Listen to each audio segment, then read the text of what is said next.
ओम शांति। 29 मार्च। बहुत सुंदर शब्द हैं। योग लगाते लगाते जब तुम पावन बन कर्मातीत हो जाएंगे तब विन करेंगे। तो आज बाबा कह रहे हैं तुम्हें, क्योंकि अब घर जाना है सब कुछ छोड़कर, इसलिए चारों ओर से अपने ममत्व को मिटाते जाना है, तब तुम पावन कर्मातीत बनेंगे। देख लें कहाँ कहाँ ममत्व है। हमारा इम्पोर्टेंट सब्जेक्ट है। आत्मा शरीर में आई, शरीर में रहती आई जन्म जन्म। पावरफुल बैटरी है, कितनी पावर है आत्मा में।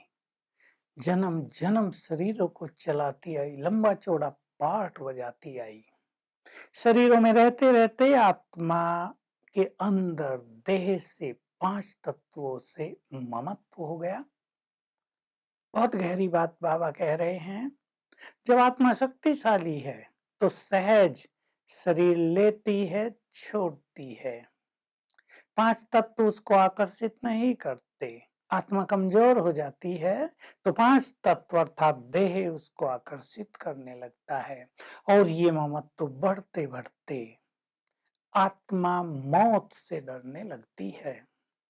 बाबा तो हम सबको प्रैक्टिस करा रहे हैं कि तुम्हें अब घर जाना है। जैसे भारत तुम्हारा घर है, परम धाम तुम आत्माओं का घर है, तुम्हें अब वहां चलना है। तुम्हें मृत्यु से डरना नहीं है। याद करते रहेंगे, पावन बनते रहेंगे तो सहज भाव से देह छोड़ेंगे। तो मृत्यु से डर नहीं। संसार में तो लोगों को सबसे ज्यादा डर मृत्यु का ही होता है, क्योंकि देह में आसक्ति है। जैसे कि आत्मा देह से चिपक गई है, अब अलग करना है तो कितना कष्टदायक होता है। पाप कर्मों ने आत्मा को और चिपका दिया, उनकी सजाएं भी मिलती हैं, तो आत्मा सहज शरीर नहीं छोड़ पाती। जन्म जन्म ऐसा होता रहा द्वापर से, तो मृत्यु का भय अंतर मन में समा गया है। कुछ पाप कर्मों के कारण, कुछ देह की आसक्ति के कारण आत्मा देह में अटक जाती है, उलझ जाती है।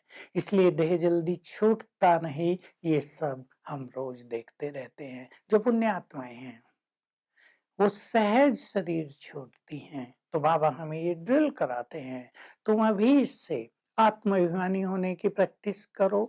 देह को छोड़कर मैं आत्मा परम धाम में जा रही हूँ, ये अभ्यास करो। पुण्य कर्म करते रहो, योग लगाते रहो, तुम पावन बन जाएंगे और देह छोड़ने में तुम्हें जरा भी कष्ट नहीं होगा।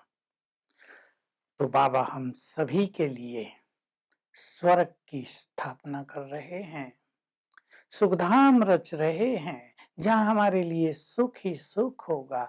आराम से आत्मा देह धारण करेगी और आराम से ही छोड़ देगी। बाबा याद दिला रहे हैं, तुमने अनेक बार राजाई की है, गवाई है।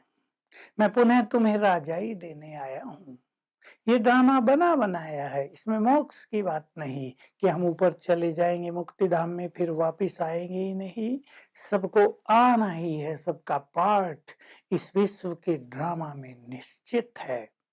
बाबा याद दिला रहे हैं, सतयुग में जब तुम थे शरीर और आत्मा दोनों पावन थी, इसलिए कोई कष्ट नहीं था। अब भी तुम जैसे जैसे पावन बनते जाओगे और जब शरीर छोड़ेंगे तो बाबा उदाहरण देते जैसे मक्खन से बाल निकल जाता है, आराम से तुम इस देह से आराम से बाहर निकल जाएंगे। तुम्हारी मृत्यु भी बड़ी सुखदाई होगी। तो हम सभी को मन बुद्धि के मालिक बनना है।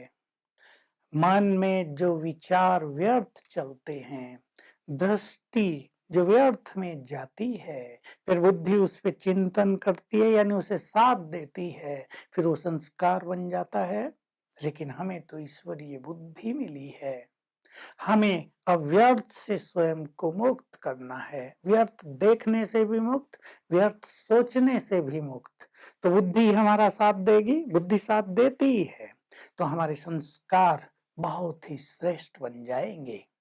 हमें इस बात की प्रैक्टिस बहुत अच्छी तरह से करनी है। व्यर्थ से पूरी तरह से मुक्त तो हम बंधन मुक्त। मास्टर सर्वशक्तिवान वो है जो समस्याओं को सहज रूप से पार कर सके, क्योंकि समस्याएं कमजोर मन की रचना है। जितना मन कमजोर होता है, हर बात समस्या प्रतीत होती है, और जब मन पावरफुल होता है तो बड़ी बड़ी बातें भी खेल नजर आती हैं। तो हम मास्टर सर्वशक्तिवान बनते चलें। फील किया करें, बाबा ने अपना हाथ मेरे सिर पर रख कर मुझे अपनी सभी शक्तियां ट्रांसफर कर दी हैं। तो आज सारा दिन हम ये अभ्यास करेंगे। कभी वतन में जाएंगे, बाबा का हाथ मेरे सिर पर, उसकी शक्तियां मुझ में समा रही हैं। कभी बाबा को बुलाएंगे, उसका हाथ मेरे सिर पर, उसकी शक्तियां मेरे तन मन में फैल रही हैं। ये अभ्यास करते रहेंगे तो अनेक समस्याएं तो आने से पहले ही नष्ट हो जाएंगी, और अगर कोई आएंगी तो हमारे शक्तिशाली स्वरूप से हम उन्हें सहज ही पार कर सकेंगे। आज सारा दिन इस पर विशेष ध्यान देना है। Om Shanti. To watch Peace of Mind channel videos on YouTube, subscribe us on youtube.com/tvpeaceofmind. Just a click for a peaceful life.